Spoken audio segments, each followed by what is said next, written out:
This week on the 414, it's about making exponential increases in sales revenues by putting to use the huge potential of proprietary data, which most businesses have but never even think to use.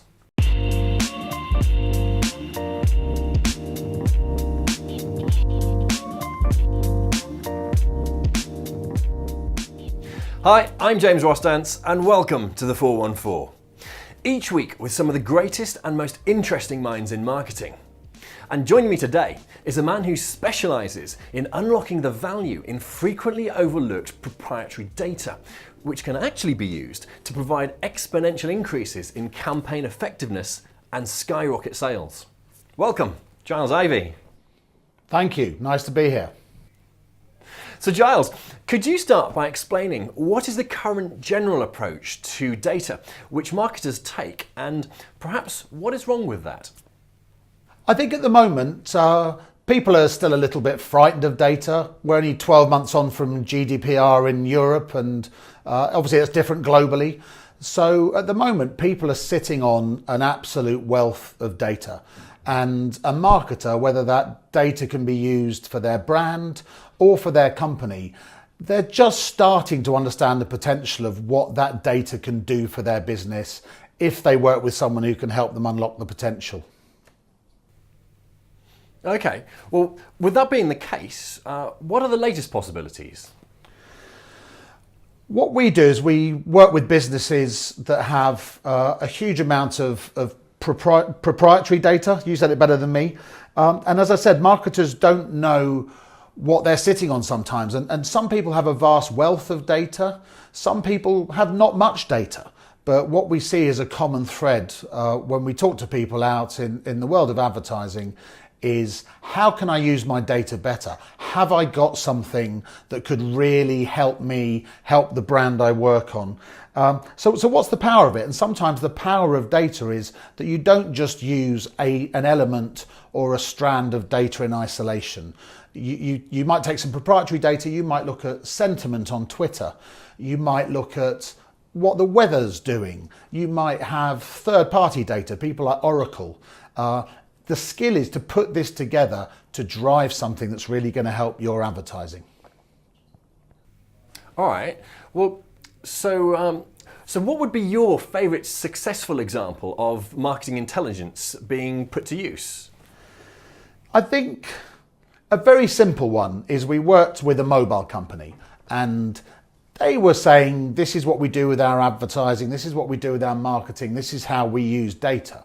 And it gets to that point when you have a relationship with someone and you develop that level of trust. And they said, oh look, we've also got this, I think they called it a heat map. And it was basically something they gave to their engineers to work out where their signals were the strongest and where their signals were the weakest. It was really some data they were using to try and improve the quality of a signal in any given area. And the logical question we asked is, have you used this to help your advertising? And they said, well, what do you mean? And we said, well, your marketing, if you overlaid this across all your marketing, and this really wasn't just a digital thing. This was something we used digitally first, and then we said to them, look, you can take the same heat map, you can build out tools that help you plan your radio better, your outdoor better. And I think in the end, we're now talking to them about using it to make their TV advertising more effective. But it was something that wasn't used by the marketer in that business. It was something used by the people who were trying to improve the quality of the signal. That is pretty cool. Yeah, it was brilliant. And they were so happy. That was the best thing. Absolutely, yeah. Oh, do you have another example which you think demonstrates maybe another take on how it can be put to use?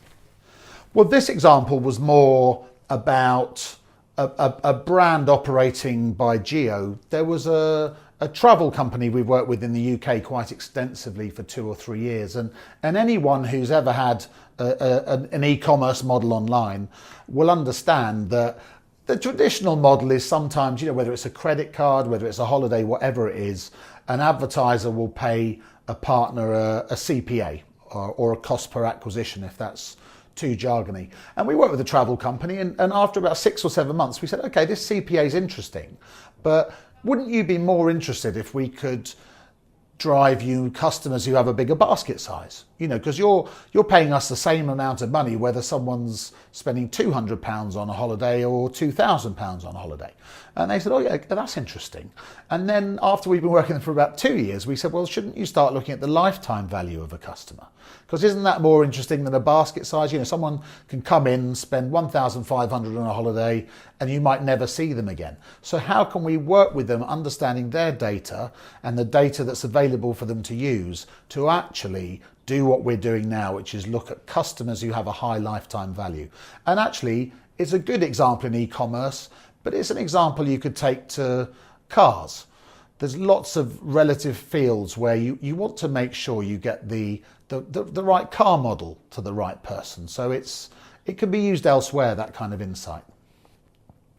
Well, following on from that then, so how else can the technology be used? There's another example where, again, we're taking clients' offline data, if you like, or something that a marketer doesn't use. And perhaps the theme that's coming here is for marketers to be more demanding of other people around the organisation. So we work with a car hire firm. Their biggest challenge was in the 4 weeks before someone actually came to pick up their car, a lot of the customers were dropping off. And what actually happened was that over that 4 week leading up to go on holiday, it may be that someone decided they didn't want a car. But what we started looking at as well was when these incidents happened and what else was happening in the marketplace. And what we found out is that some of their competition were dropping prices at key points. So once you start monitoring that, you understand if you're Avis, that if someone Hertz dropped their price, someone might drop off. So what you do if you're looking at your competition, you think, okay, at that moment they drop their price, do we offer a discount? Or one of the solutions the partner we worked with was to drop a note to the people saying, hey, you booked a I don't know anything about cars, you booked a BMW 3 Series, we're going to give you a 5 Series. Whatever it was, but just something to make that person hooked into the decision they've made.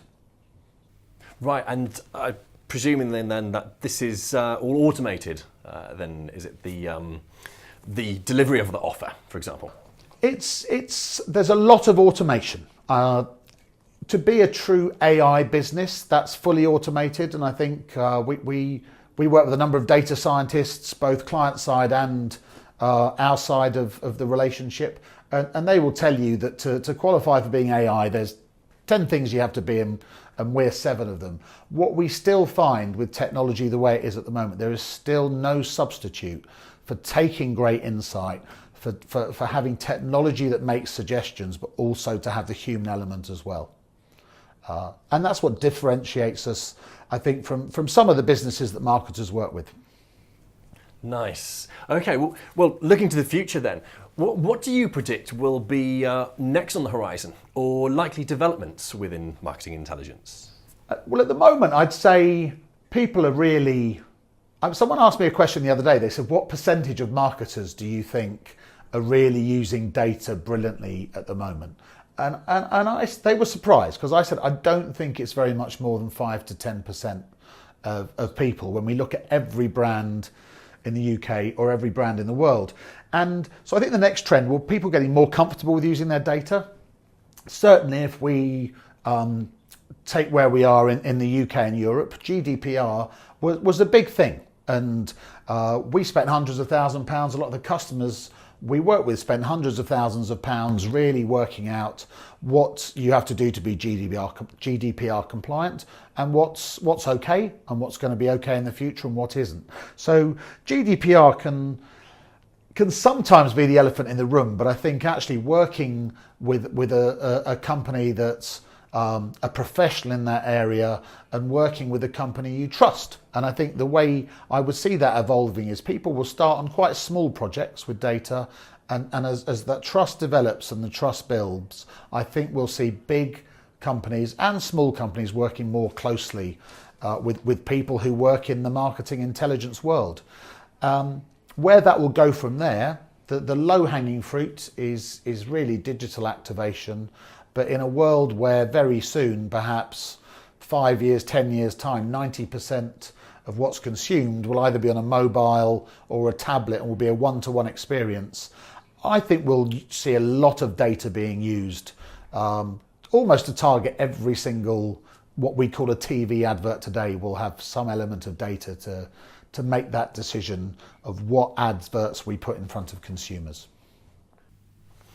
And okay, and finally, what would you advise as a starting point for marketers to, say, assess or even begin implementing the technology? I think every client, again, should find, sometimes this would be their media agency, sometimes it would be a business like us, sometimes it would be a consultant in the digital space. And it's really having a review of their data. I think that's a starting point, because a starting point means you're not having to put your trust in someone.